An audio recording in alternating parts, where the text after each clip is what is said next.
Sebastien Bourdais. Hey, I'm back. He's back. He's got the permanent job. When Miller gets here, where are we going to put Miller? On our shoulders? I think I'm fired. No, well, we'll figure that part out. Hey, we're at another IndyCar test. This time, all of our friends are here. Thursday here, reserved for rookies. The full field will be on track Friday and Saturday.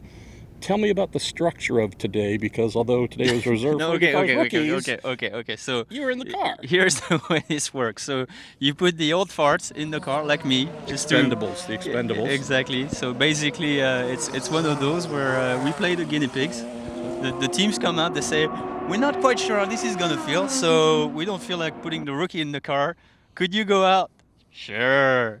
You're wealthy. You could, if you crash, you can take care of yourself. You got money. So go scare yourself and have fun. And no, actually, it went pretty well. I was surprised. We started way more downforce than we were supposed to get Pietro up to speed.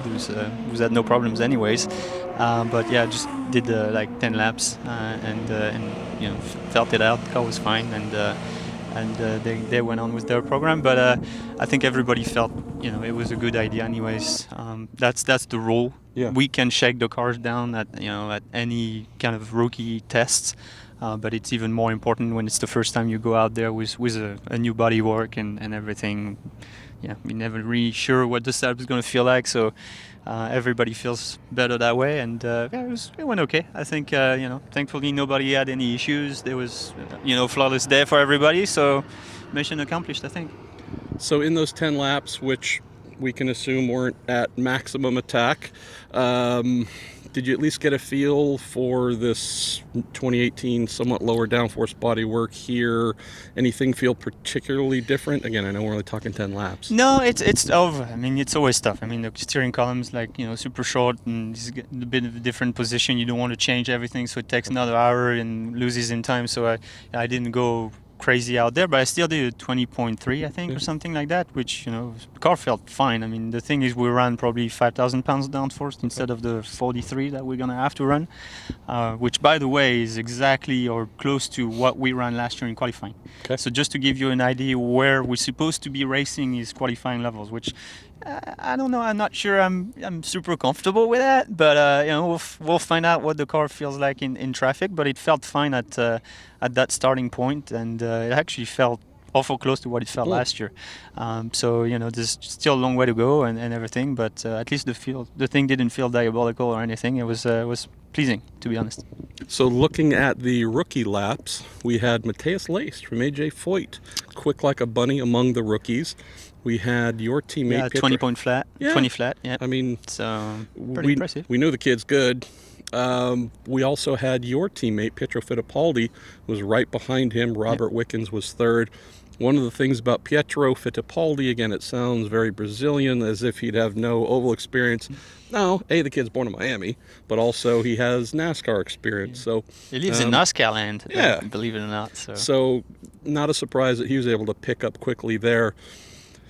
How much value do you think the rookies get from a day like today, where there is a leash on, there's extra downforce?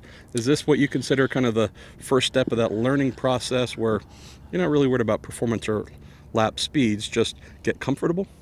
Yeah, I mean, I think it's a great idea, and it's a massive bonus for them. I mean, it's so much easier to get up to speed at a place like this when there's very few cars, rather than I remember, when I came back, I had very little experience in ovals. I didn't really know the cars and everything, and I'm coming, and everybody's up to speed right away, and there's like 20 cars out there, and you're trying to get up to speed and not get in anybody's way. It's a challenge on those 1 mile ovals. So it's very valuable. It really buys you the time that you kind of need to feel it out and get comfortable without feeling like you have to rush it.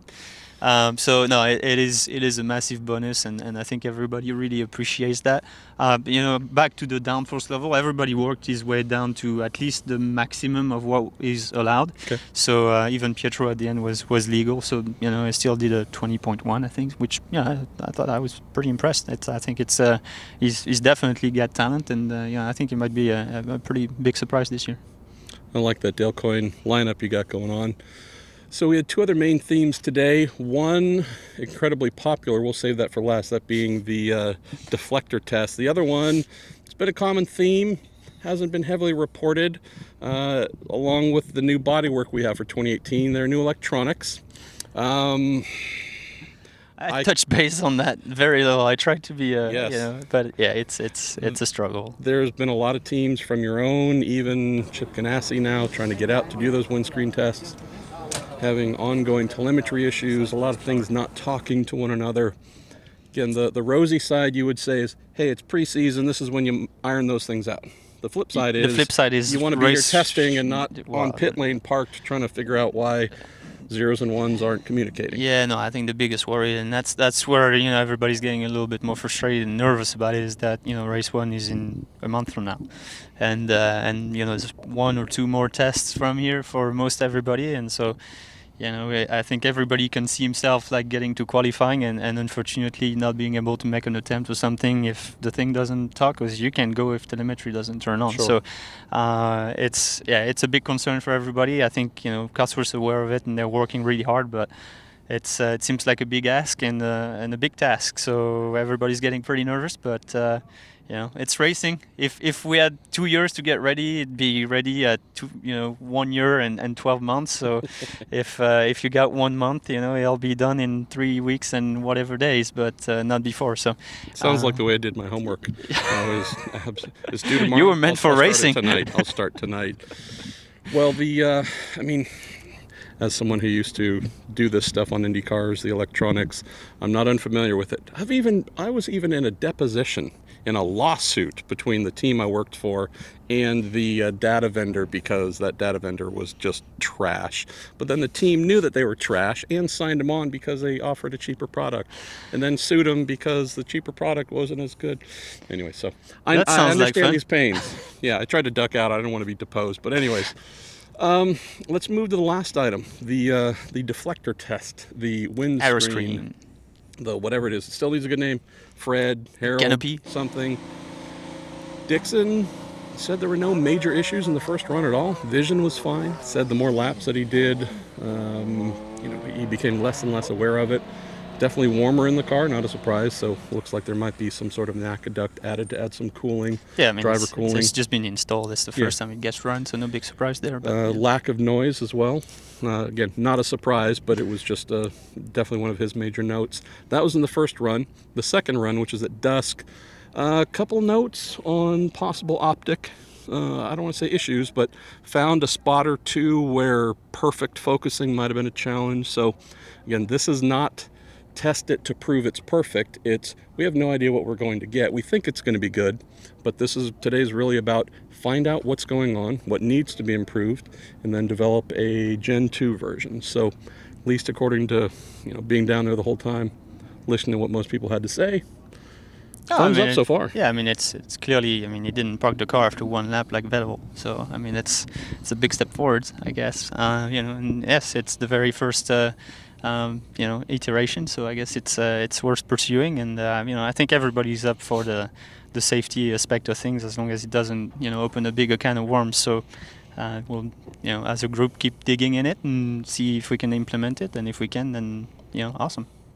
All right, Thursday, Phoenix International Raceway. They call it ISM Raceway. Yeah, this is very confusing now. I've been coming to Phoenix International Raceway since 1988, so I'm just going to go with that, and I apologize to my friends at the track.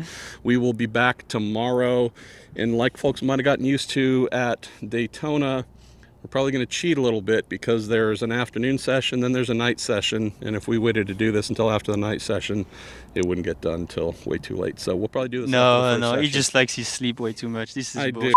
He's lying.